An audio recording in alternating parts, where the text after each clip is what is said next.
His Excellency, Mr. Leonard Mangasi from the Kingdom of Malawi, His Excellency, Mr. Mustafa Jawara from the Republic of Gambia, His Excellency, Mr. Tabang Linus Kolumo from the Kingdom of Lesotho, Madam Excellency, Mrs. Leonard Mangasi, Madam Excellency, Mrs. Mustafa Jawara, Madam Excellency, Madam Tabang Linus Kolumo, Dr. Asif Iqbal, Advocate Jose Setail, Ms. Divya Sri Mupichetti.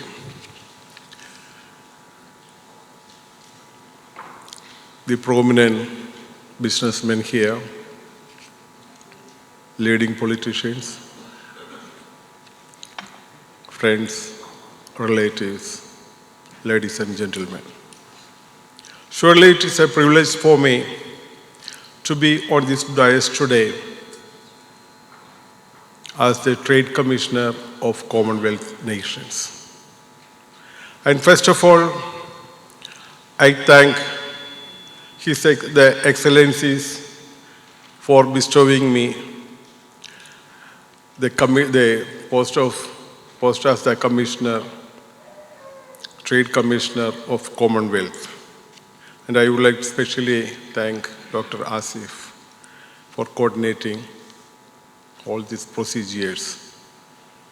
As we know, now it is more than 75 years or 70 years, maybe 45 years, anyhow, minimum 50 years, that all these 54 Commonwealth countries have gained freedom from the British. As we know, what is Commonwealth? The countries which were once colonized for hundreds of years by the British and other European countries. There are so many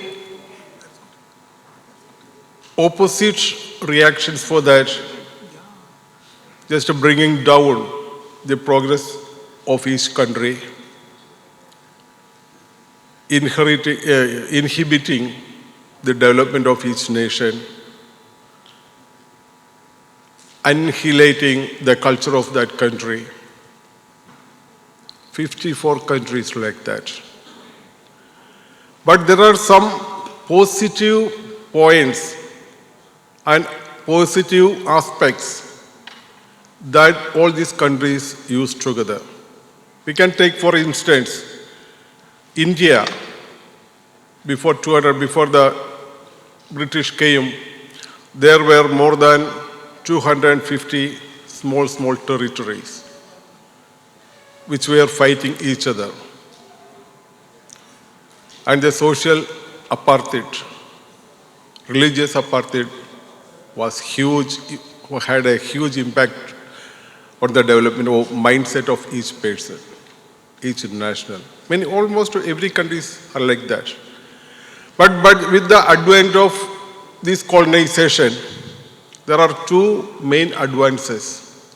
One is all these 54 countries were brought to a same language, main language as English. From African countries, three excellencies spoke here before. They spoke fluent English. That is because of the influence or colonization.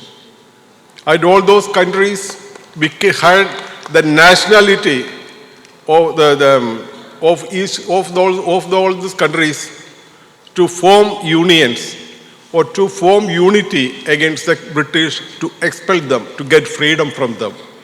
So all those countries, the nationals, were brought to a uniteness, union in mindset to fight together. And when they went out, all they worked together to bring each country upward in progress, economically and socially.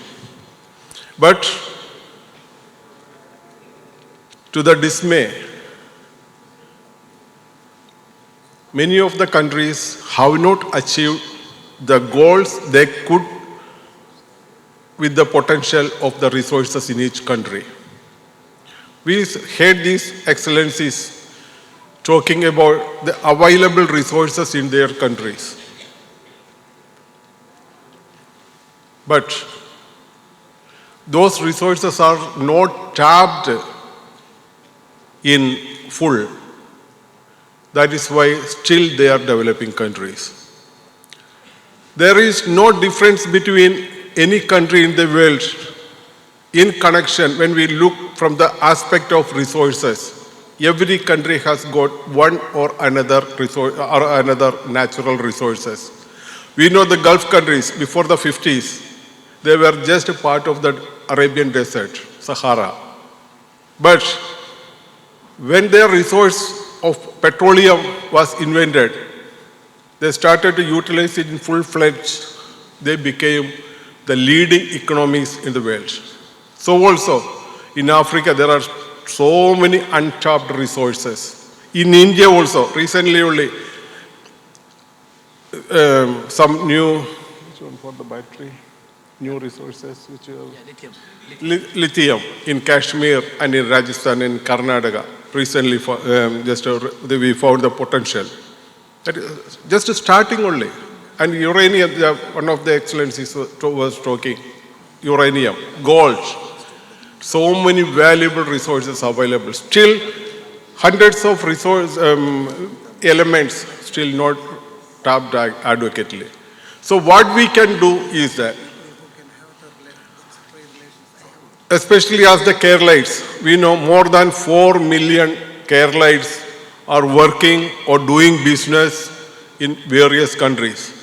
And many of those Keralites are working in their countries also. And some of their friends have come here who are the businessmen from there. So what we can do is that the potential what is available, the resources available in those countries, the funds available in other countries, the manpower available in other countries, the technology for that, some available with some countries. These all could be coordinated in the most versatile way. That is the way any country can develop. We can develop not individually because day after day our globe is shrinking to be a global village through the communication, latest internet media. So before 50 years, to go to USA was something unimaginable. Even from Kerala to Bombay or Delhi, it was very difficult. Once they go, after 3 days only, they get some information. If they send one letter, it will take at least 1 week to reach. Now, if they move their finger in USA, Australia, in Africa, any country, that second, the split of a second, that will come all over the world. The technology has gone up like that. So we can utilize. There is poverty in the world. There are now 7 billion population strength in the world. But the food production, last year as per the UN accounting, was that the food production of last year was for the people of more than 18 billion people. That is nearly 2/3 of the foods produced was not used adequately, while 40% of the people, world population are starving. This unequilibrity, we have to bring it to a balance. For that, these Commonwealth nations can work together, coordinate together. I am asking Dr. Asif to come forward. He's already in the forefront fighting for that one, coordinating the countries. He had invited all the 54 countries, the ambassadors of 54 countries, high commissioners, but because of short of time, many could not come. So the coordination is a must. Just to what is there, something else is there, something else is there. These all are to bring to a coordination or to bridge up the gap that is relevant, that is still remaining in the world. This Commonwealth Trade Council can play a pivotal role in that. You know, from the trade commissioners from Australia have been here, from Eurasia, trade commissioners are here, from Cuba is there. There are many other trade commissioners, they wanted to attend here, but they could not come because of the short of time, short of notice. So I think, and I am just, as Dr. Asif was telling, in the near future, we can coordinate a Commonwealth trade meet, a business meet in Cochin, bringing all the 54 countries, businessmen and leaders, political leaders, the country governing bodies, ambassadors, trade commissioners, along with the business people from here, the techies, the educationalists. All we can have a meeting, a grand meet from the tourism side, from the hospitality side, and from the business, agriculture, IT field. Potential is immense. We have to tap it. For that only, such a meeting, the first of its kind, I hope. It's a small step we are taking now, but it will be a big step, to a big leap towards the progress of all our nations together. Now, once again, I would like to thank their excellencies and Dr. Asif for bringing to me to this venue. Next, I would like to move to the production of rocketry cinema. It was released last year, last July, and last May, it was premiered in Cannes Film Festival, where the rocketry film was the first in grade among all the films that from all over the world which were premiered there. Afterwards, it in nearly more than 4,000 theaters. It was released during last July. Now it is 1 year.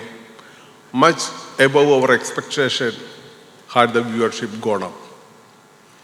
Because the theme of that film, you know Nambi Narayanan, the great scientist of India. He was to be here, but he had agreed to come till yesterday. But tomorrow, as you know, tomorrow, the Chandrayaan 3, which is landing in moon, is utilizing the liquid propulsion engine Vigas, which was developed by Nambi Narayanan, the great scientist. So he had to go there to Bangalore to control all those operations, so he could not come over today. In his absence, I appreciate him. I thank him to allow me to be a part of his biopic film. As you know, the tragedy behind the ISRO espionage, that he was a student of Princeton before he was sent by ISRO to USA, and he was a student of Princeton College. Later, he worked for some time in NASA. Seeing his caliber, the President of USA directly invited him to become the chairman of NASA, offering a double remuneration than that of the current NASA chairman. But he politely he rejected that offer, came to India, joined ISRO. From that day onwards, he was targeted by the high-profile rocketry nations. As you know, last year, the total rocketry budget was $1 trillion. That is 80 lakh crores of rupees. Before that, the Chandrayaan, the mission to Mars, America tried more than 20 times. Then only after nearly 18, 20 times only, they could land in Mars. Russia tried 12, 13, more than a dozen times they tried. Then only they failed, then only they reached Mars. But India, with the first mission itself, landed in Mars with the machine, liquid propulsion engine, which was developed by Mr. Nambi Narayan. This, as you know, in 2014, we had our satellite went up to Mars. 2018, I think, the satellite with 104 satellites were sent to the space successfully. He was not arrested and jailed. This, our mission in 2014, would have been occurred during 1995 or 96. And more than 50% of the rocketry budget would have been owned by India, especially Kerala, because that satellite ISRO is a part in Trivandrum area only. So it would have been highly helped our Indian economy if he was not sabotaged and he was not subjugated. Surely, and that was the aim other countries tried. And it was a big tragedy. The top officials of Indian intelligence shook hand in hand with the foreign people to subjugate this person, this Nambi Narayan, and the ISRO projects. Now, again, we are stepping ahead with our new projects, and our third Chandrayaan is successful, a victorious incident now going on. If you have not seen that film, Rocketry, I think it will be a loss for you, not for the people who produced it or acted it. Can I know how many of you have seen the film Rocketry? Nearly 12 people. I think you all did not see, I hope. Please, it is my request, not as the producer of the Rocketry film, as a human being, as an Indian, as a member of the Commonwealth nation. Please see the film. Please see the message behind that. Now, I would like to come to our final stage. Our 40th anniversary of our wedding. My wife Jane is sitting at the last.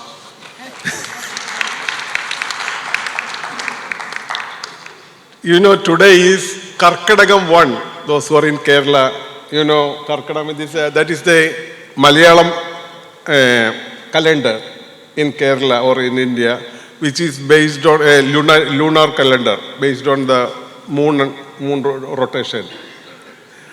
And there are so many auspicious, all the South Indian auspicious points are mentioned in that calendar.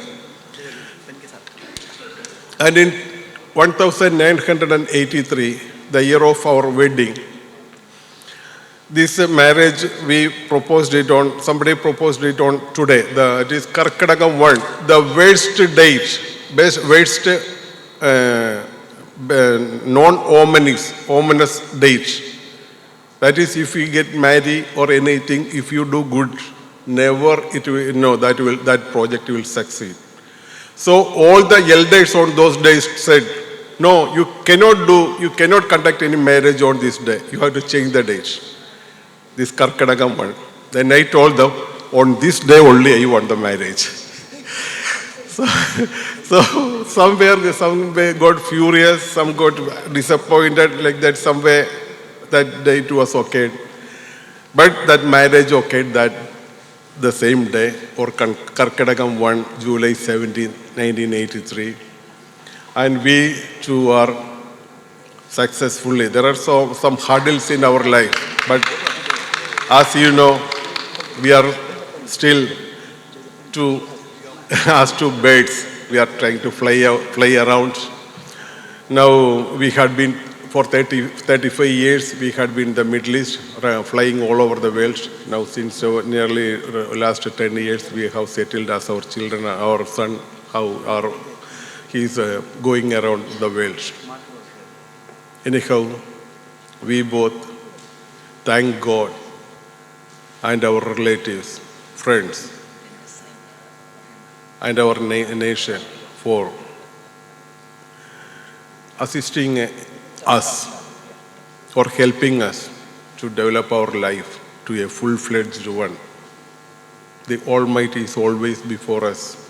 There are so many struggles in our life, but the more struggles came, the stronger our wings became.